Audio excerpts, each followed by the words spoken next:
There is no age barrier for humans to learn new things. We can learn new concepts, new skills, and new ways of thinking about old issues well into our 80s. The ability of the brain to learn new things is called neuroplasticity. We are able to constantly mold our brain to learn new things. So let's see how that happens. You want to imagine the brain as being made up of billions of streets, pathways, roads, and avenues all connected to each other. When you're doing something that you know very well, then you are traveling through a road in the brain that is well traveled. This is a strong movement through that pathway. However, if you're learning something new, then you need to travel through a neural pathway that is brand new, shown in yellow. They are a series of neurons connected to each other. The first time you travel through this neural pathway, you create what is called a memory trace. Our goal is to make this memory trace really strong. So, how are we going to do that? We do that by practicing the new information, the new concept many, many times so that we light up this neural pathway. You want to imagine it like street lights along a road. The longer you travel through this, these street lights become much brighter and you know your way around. So, the goal of learning is to travel through these neural circuits or neural pathways many, many times so that it becomes stronger and you can move through this much quicker and you can also retrieve the information much faster. So that is how learning and memory works. And we're going to take a look at the physiological basis of learning and memory. If you want to master a difficult concept, you have to go through 3 stages of learning. The first stage is called memory encoding. This is the stage when learning happens for the first time. You're being exposed to the information for the first time. The second stage is you sleep on it.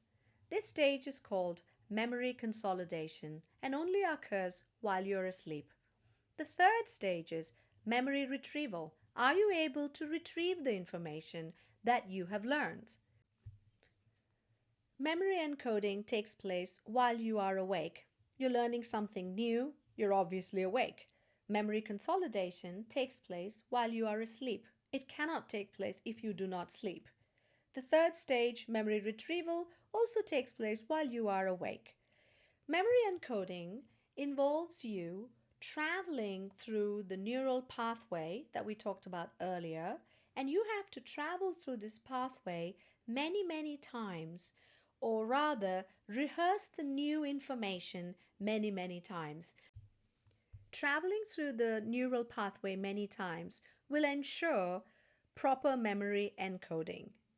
And this happens in the hippocampus of the brain.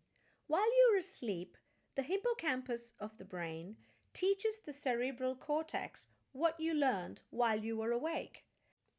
The purpose of memory retrieval is to ensure that long-term memory has been established. The first step in memory encoding is establishing working memory. But working memory is very limited in its capacity.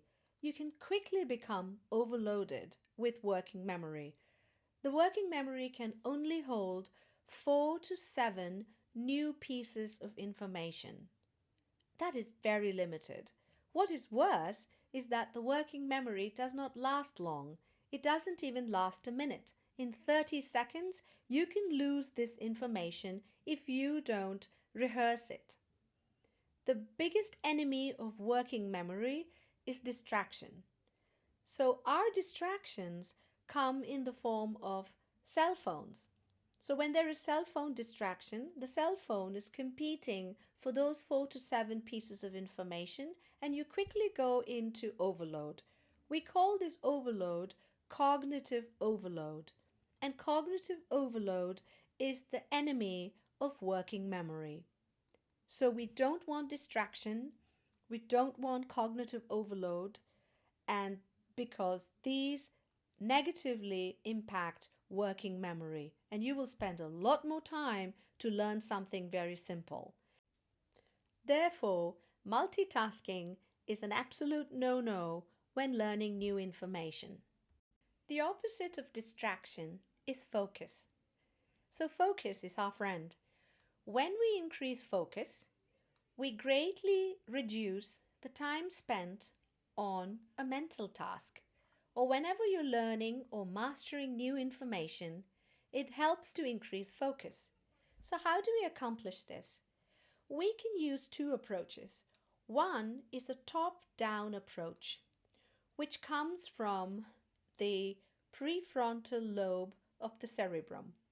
The other is a bottom-up approach that comes from the brainstem and the body itself. So the prefrontal lobe of the cerebrum is the seat of focus and concentration.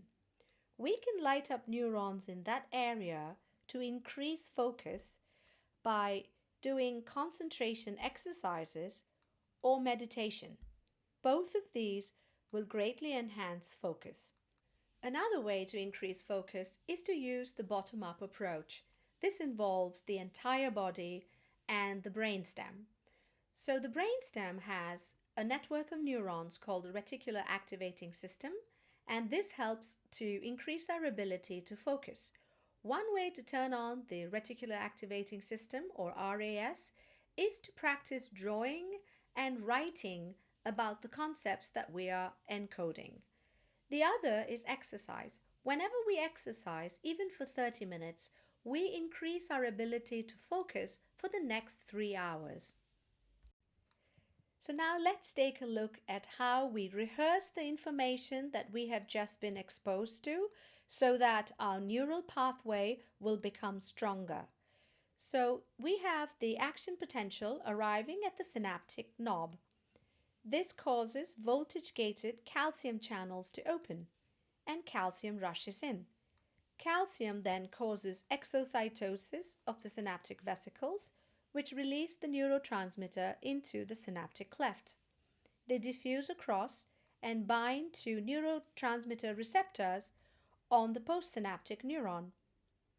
Once they bind to this, ligand-gated sodium channels open, and sodium rushes in, bringing positive charges into the postsynaptic neuron. The postsynaptic neuron is then depolarized and an EPSP is created.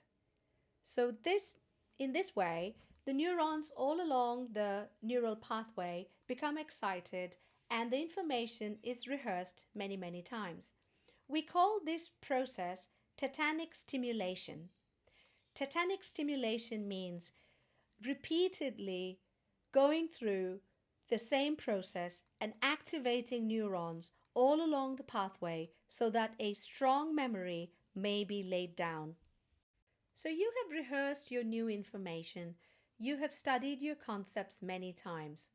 There is one more way that you can hack the learning process to your advantage, and that is to review your material within the first few hours of completing your previous study session.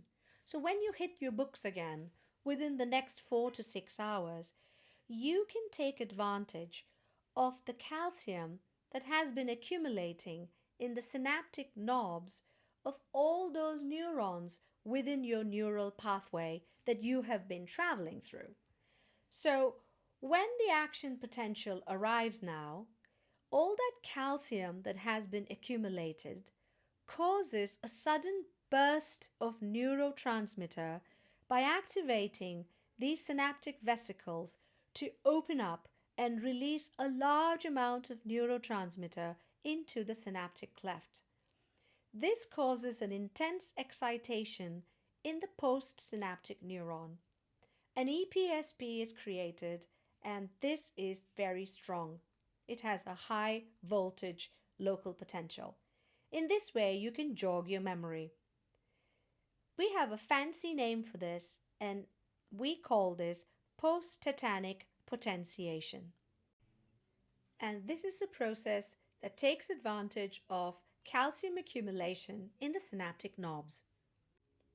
So even a very short review session following the study session greatly enhances memory encoding.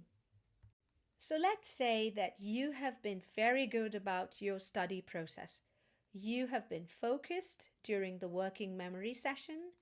You have reviewed your material many times, taking advantage of the tetanic stimulation. Then you have reviewed your material within 3 to 4 hours to take advantage of all that calcium that has accumulated. Now, all of this will go to waste if you don't get any sleep.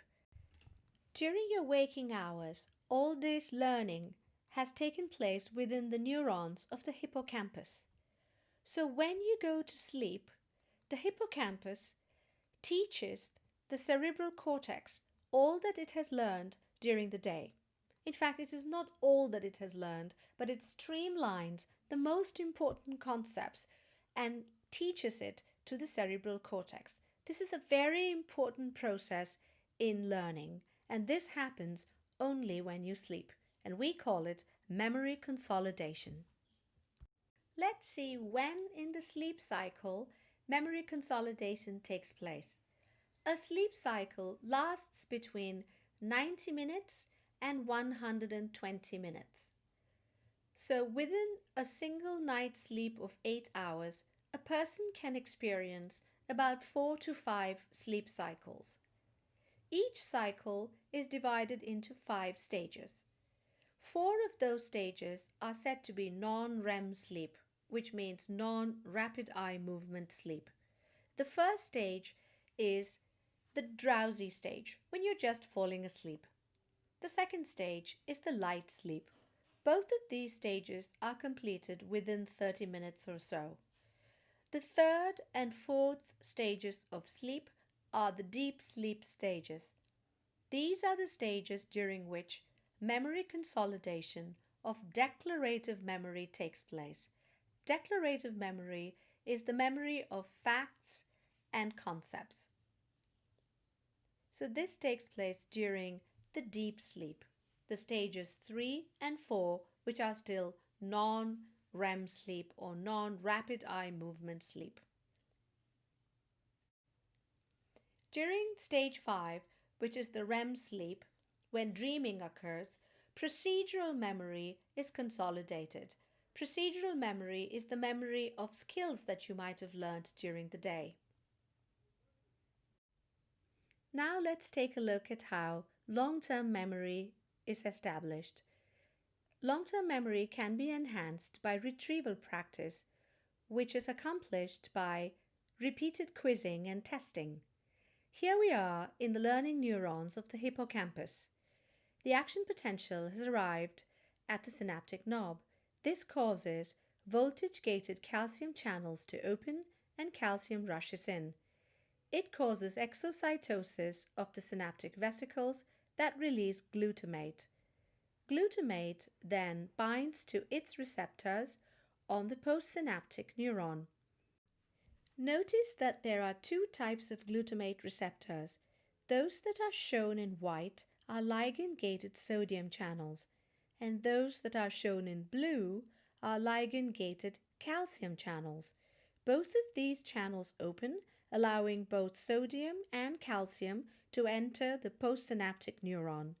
Since they bring positive charges in, the postsynaptic neuron becomes depolarized. The excited neuron, postsynaptic neuron, responds by adding more glutamate receptors to its membrane.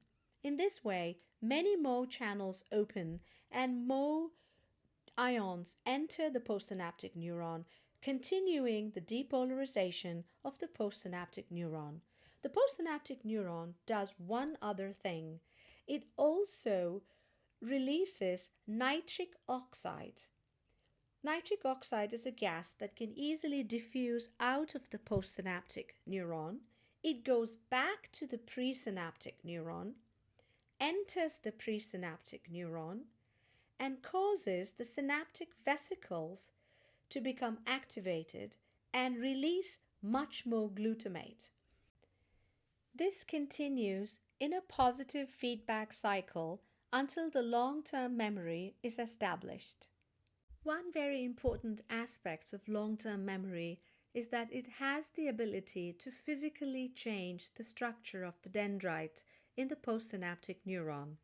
We have just seen that the postsynaptic neuron has added glutamate receptors to its membrane. So in this way, long-term memory can profoundly change the morphological structure of a synapse. The last stage in learning is myelination. Myelination is important if you want to master a topic, a concept, or a skill. So the trick is to master something is to retrieve the information as quickly as possible. So you should be able to retrieve information quickly and also make quick connections. So one way to do that would be to increase the size of the myelin sheath.